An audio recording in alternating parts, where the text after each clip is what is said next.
Angle mort. C'est moi qui devrais être mort maintenant. Ouais. Il faisait beau. 11 heures à peine passées. Tout allait bien. Aujourd'hui, je me souviens de tout ce qu'on m'avait dit pendant ma formation. Aujourd'hui, c'est pas moi qui aurai l'appel, c'est Franck qui me remplace. Donc vous ferez attention, il est nouveau. On fait comme d'habitude, quand vous présentez la machine, vous faites voir. Une fois qu'il vous a bien vu, que vous êtes sûr qu'il vous ait vu, vous avancez. Et puis vous lui dites ce que vous avez à lui dire. Et puis toi, Franck, tu fais attention à tes deux gars. Tu feras attention aussi à tes angles morts sur le côté droit là. C'est bon avec le bras, on voit pas bien. Et puis derrière, ton contrepoids pour voir derrière et en manœuvrant, tu feras attention. Oui. Après, logiquement, il n'y a pas de problème. Bon ben, on y va. C'est Sébastien, un titan, qui avait expliqué tout ça. C'était pourtant clair, simple, efficace. Et ça m'a pas paru si important sur le moment. Procédure, consigne, oh.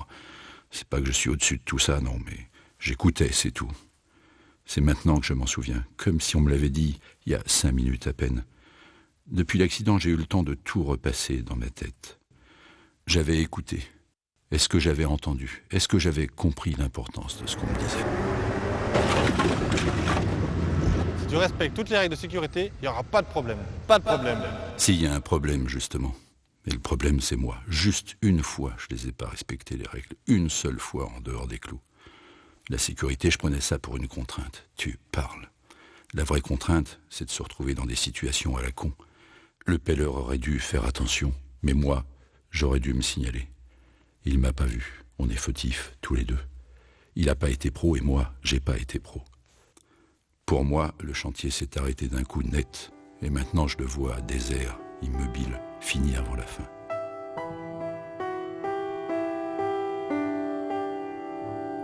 Il n'y a pas de petites et de grandes règles, il y a juste des règles. Ça me fait penser à Marc. Il faudra que je lui dise. Il déconne avec les priorités. Ah, c'est pas vrai, c'est un mot de passé! Tu fais quoi là? Tu fais quoi là? Descends. Qu'est-ce que tu as fait là? Ah, j'ai pas fait attention. T'as pas fait attention, mais tu te rends compte de ce qui peut nous arriver là? Ben ouais, il faut faire gaffe là. Et en plus, t'as vu l'engin, il descend, on change. On est dans une descente. Et toi, tu lui coupes la priorité. On fait des réunions de sécurité en permanence. Et vous trouvez le moyen de... Faites-y attention, ça c'est grave, grave, grave ça. C'est plus que grave. Hein. Faut plus que ça se reproduise. Ah, j'ai vraiment pas fait attention. J'ai vraiment l'esprit ailleurs. On se le dit plus, c'est la dernière fois. Ok? Ok. Allez, tu remontes dans ta machine. Et c'est la dernière fois. C'est trop dangereux ça. Et tu penses à remettre ta ceinture de sécurité. Hein? Ok, pas de problème. La base, c'est le respect des règles, des consignes. On va parler de l'ouvrage qu'on va poser les jours à venir. Cet ouvrage il est un peu particulier parce qu'il va être au-delà des profondeurs qui nous autorisent à travailler normalement. C'est-à-dire qu'on va être à peu près 1m60, 1m70. Dans ce cas-là, on peut soit taluter, soit faire des rodants. Et sinon, la possibilité la plus utilisée, c'est d'utiliser un blindage. Le blindage, il va arriver demain. On pourra ainsi travailler en toute sécurité et éviter d'être enfoui dans la fouille, ce qui est, vous le comprenez bien, le plus dangereux pour notre métier. Et si les blindages, ils arrivent pas, qu'est-ce qu'on fait? Droit de retrait et tu ne descends pas. Oui, alors vous pouvez le faire valoir, c'est obligatoire même. Quand vous estimez que la situation dans laquelle on veut vous faire travailler est dangereuse, interdit de travailler, on fait savoir ce qu'on appelle le droit de retrait. Les EPI, c'est notre équipement. Les tout premiers jours, ce que j'avais pris avec amusement pour un déguisement, m'avait déjà sûrement sauvé la vie.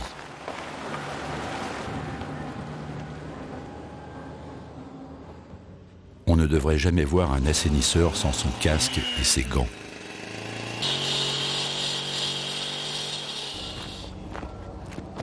On ne devrait jamais voir un mécanicien qui soude sans son masque et son tablier. Et après, c'est tous les jours les consignes spécifiques à chaque poste. Le chef qui rappelle ce qui, il n'y a pas si longtemps, me paraissait évident. Mais qu'est-ce qui est évident? Ligne électrique, gabarit, d'accord? On fait bien attention, c'est du 20 000 volts. Donc, benne baissée, on respecte. Si on fait tomber un gabarit, on bloque la circulation. On ne roule pas dessus comme une brute en disant tout le monde s'en fout et les autres verront. On bloque la circulation, on appelle le chef, on remet le gabarit. D'accord? Ok. Et attention, la route. Pensez que tout le monde ne respecte pas les feux. D'accord? Allez, parti.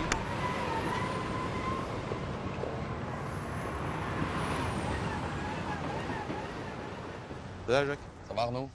Tu vas travailler sur ce dépôt pendant un petit moment. Ouais. Tu notes la ligne. 20 000, d'accord? 20 000 dangereux. On reste à 3 mètres de la ligne. Quand je dis 3 mètres, c'est 3 mètres d'équipement au maximum. D'accord? Si tu touches, tu restes dans la machine. On ne descend pas de la machine. Sinon, tu vas fondre à l'arrivée. C'est sûr. Fais attention au trafic des camions aussi. Mais surtout, le grand sujet, la ligne. Ce que tu ne peux pas faire avec la pelle, on le fera avec un bulle. On poussera au bulle, mais on ne s'approche pas dessous. Fais gaffe si jamais le temps est humide et ainsi de suite. Prends plus de distance, prends pas de risque. En retrait. Ok? Allez, Ok. roule. Allez.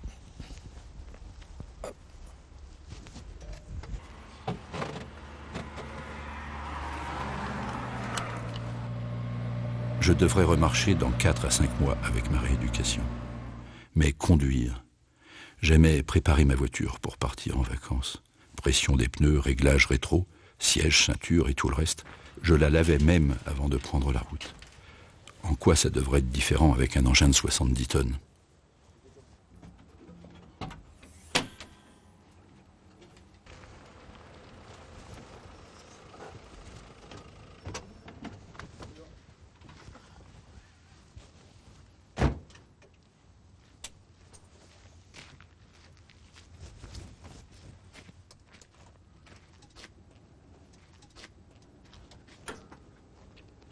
C'est bon? Salut. Ça va, Figé. c'est impeccable, ouais. J'ai juste ces 2 veilleuses de droite qui marchent Bon, pas. t'inquiète pas, je m'en occupe, préviens l'atelier. Marque-le sur ton rapport, de toute façon. Il y a une différence de taille quand même. C'est pas une voiture, même si là aussi la vitesse peut tuer. Le bestiau est haut sur pattes. La visibilité est limitée et les distances de freinage sont loin d'être celles d'une voiture. On n'est pas dans la même cour.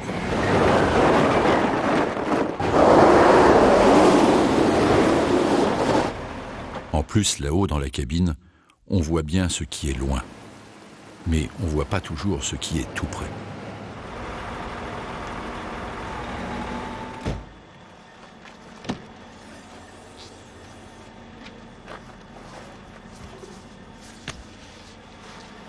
Elle dit Yvon, t'es garé trop près, je te vois pas de là-haut. Pour la sécurité, ce serait mieux que tu recules de 100 mètres. Puis en même temps, ça te fera de l'exercice avec tes piquets. Bon, ok. Je recule, mais tu dis à tes gars d'arrêter aussi d'écraser mes piquets sans arrêt, qu'ils respectent un peu mon boulot. Ok, ça marche, à plus. À plus.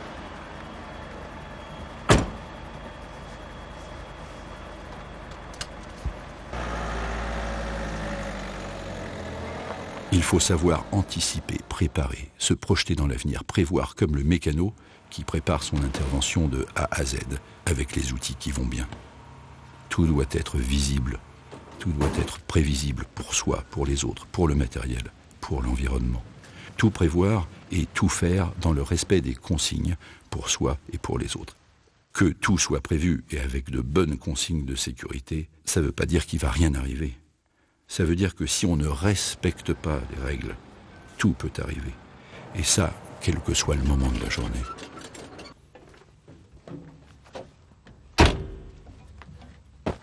Oh, oh, oh, oh. Comment tu descends, toi? Marche avant, oui, j'ai pas. Bien, marche-pied, tes poignets, face à la machine. Tu vas te torpiller une jambe avec ça, là. Ça va pas? Regarde les autres un peu, là. Pas prudent. Ça a été? Pas de soucis? Machine bien garée, 5 mètres. Équipement au sol? Tous? On nettoie les chaînes? Allez, il est là. À demain. Tu restes avec moi, toi? Sébastien, tu peux descendre, s'il te plaît?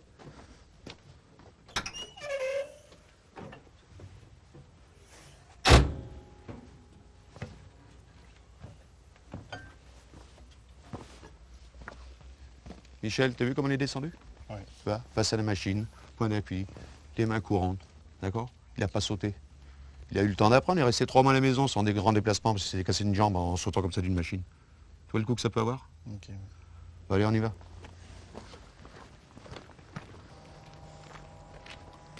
Bon, allez, à demain. Comment tu vas, Pascal?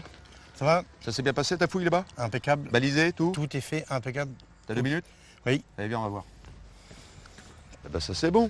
Pas mal de rubalis, c'est bon, t'as mis ce qu'il fallait. Tu vois, ça prend du temps, peut-être le soir à la débauche, mais bon, c'est bien. Imagine, on revient demain, il y en a un dans le trou, là. On fait quoi, là? Mais j'imagine pas, non? Bon, bah, c'est vrai. Tes gars, ils sont où, là? Il nettoie les outils, il ferme la lumière, il rentre à la maison. Eh ben, on va faire pareil. Ouais. Et les autres, qu'est-ce qu'ils font en ce moment? Ils vont bientôt rentrer chez eux. Oh les gars, vous êtes au courant? Sur l'eau d'à côté, il y a eu un accident grave. Un gars qui roulait avec un tombereau benne levé et il a heurté le tablier d'un pont. Les gendarmes ont constaté qu'il avait fumé du cannabis.